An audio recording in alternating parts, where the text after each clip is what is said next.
Muy buenas tardes, jóvenes. Este video corresponde a la tercera clase de español, lo que propone el cronograma o las orientaciones académicas.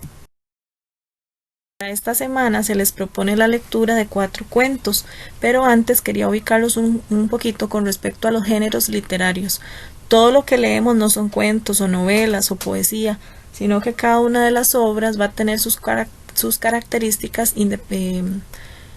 de acuerdo más bien con el género al que pertenezcan. En este caso, lo que ustedes van a leer es cuento que pertenece a la narrativa, que precisamente consiste en contar, en narrar. El cuento es corto y tiene pocos personajes, además de otra serie de características, pero en este caso quise señalar esas dos que son como las que lo diferencian más de la novela, porque la novela, aunque pertenece igual a la narrativa, es extensa y tiene muchos personajes. También este semestre, al igual que todos los semestres en español, van a estudiar la lírica, a la que llamamos también poesía. Debemos leer drama, que son obras literarias que pertenecen al teatro, son obras extensas porque fueron escritas para ser representadas en un escenario frente a un público. Y el ensayo, que maneja una temática totalmente diferente, ya que es un punto de vista del escritor acerca de un tema.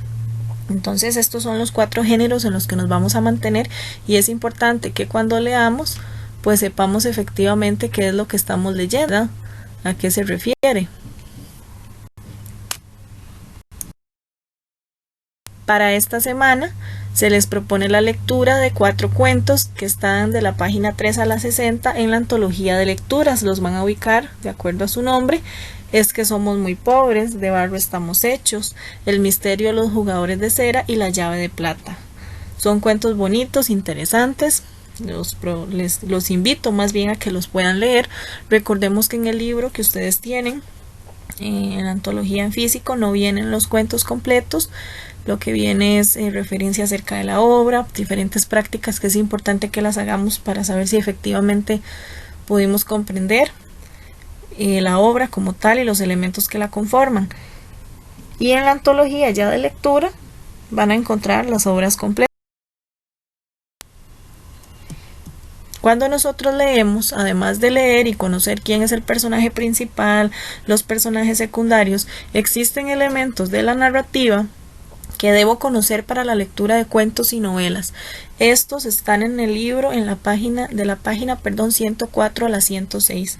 En esta ocasión los vamos a repasar porque van a leer 4 cuentos, pero si más adelante leemos novela es importante que los tengan presentes porque ellos pueden ser evaluados durante todo el semestre. El primer elemento es el narrador, es aquella persona que cuenta la historia.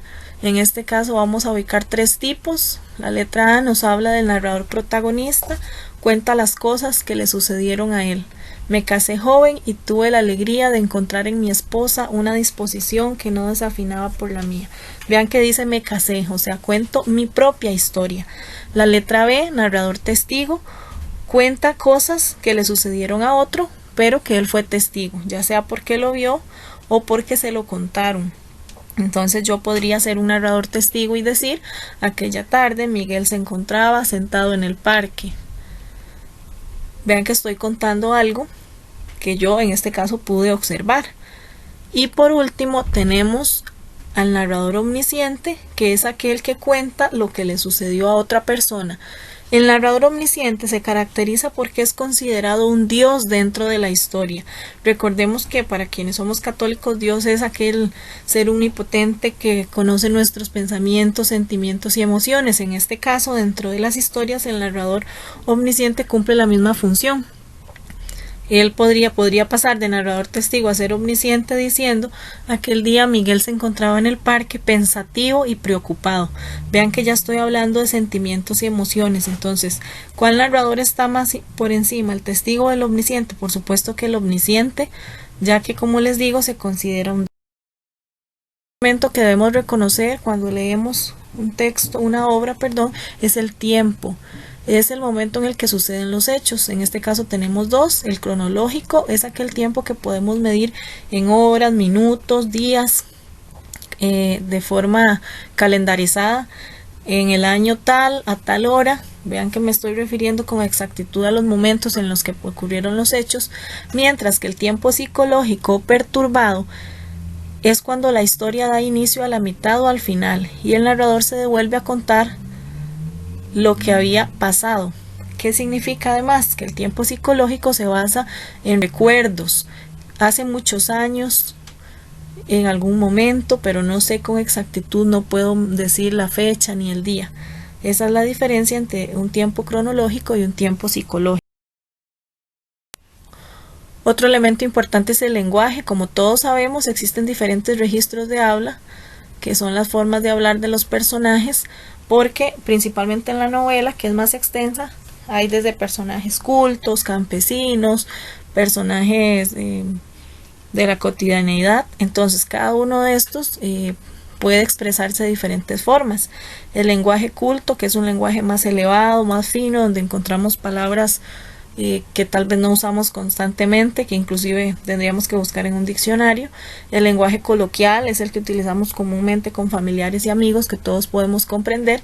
El campesino o popular precisamente hace referencia a la persona campesina, por ejemplo, voy para arriba, para abajo, ñor José. Y el técnico, que es el que hace referencia a diferentes ramas, por ejemplo, médicos, científicos, que tienen su lenguaje especializado. Y por último tenemos también un lenguaje literario, que es aquel donde usamos las figuras de la poesía o la lírica, como la metáfora, el símil, que lo que hacen es embellecer las diferentes obras. En este caso, en el libro van a encontrar en las páginas que les indiqué la definición de cada uno para que luego también lo puedan repasar. Otro elemento muy importante son los ambientes o espacios. Ojo que son lo mismo. Dentro de una obra nosotros vamos a encontrar lugares, se van a desarrollar sentimientos, emociones de los personajes, diferentes temáticas sociales, problemáticas, las creencias religiosas, todo eso se llama ambiente o espacio. El físico nos habla de los lugares, llámese parque, llámese ciudad, escuela. Esos son espacios físicos. Espacios psicológicos son los que tienen que ver con emociones, tristeza, alegría, anhelo. El espacio social, donde vamos a encontrar problemáticas sociales, prostitución, alcoholismo, diferencia de clases sociales. El espacio religioso, precisamente las creencias religiosas que puedan tener los personajes dentro de la obra. Por ejemplo, Doña María todos los días reza el rosario. Aunque no dice ahí que es católica, yo lo intuyo a través del texto. Lo mismo pasa con los demás ambientes o espacios, es una cuestión de análisis. El político tiene que ver con todas las formas de gobierno, ¿verdad?, de un pueblo.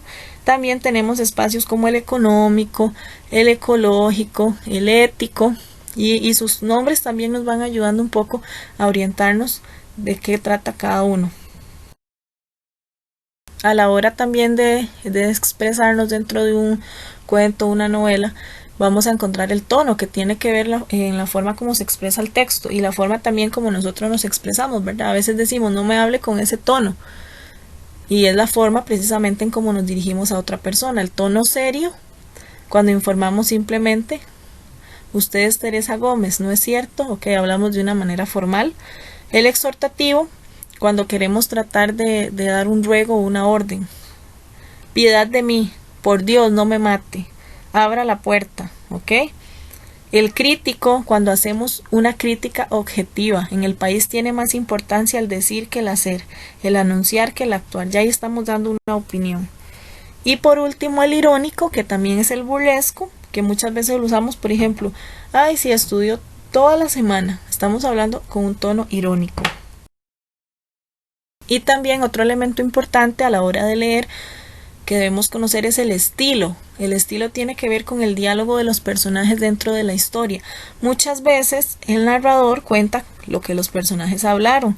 Muchas veces se da espacio más bien a los personajes para que ellos desarrollen dentro de la historia, cuento o novela en este caso, su diálogo. Entonces veamos que el directo es cuando llega a través del personaje. En la mayoría de los casos trae una raya o guión delante. Entonces se lo dije, pensando sorprenderla. No soy hombre, soy máquina. Vean que dice entonces se lo dije. Es el personaje propiamente quien está contando la historia, más bien desarrollando el diálogo. Mientras que en el indirecto sería entonces en ese momento se lo dijo, pensando sorprenderla. Ya no sería el protagonista o el personaje quien cuenta, sino que el narrador está con sus palabras expresando lo que dijeron los personajes. Ok, y hasta ahí llegamos con lo que corresponde a esta semana. Recordemos la lectura y esa lectura se complementa con los diferentes elementos de la narrativa. Muchas gracias por su atención.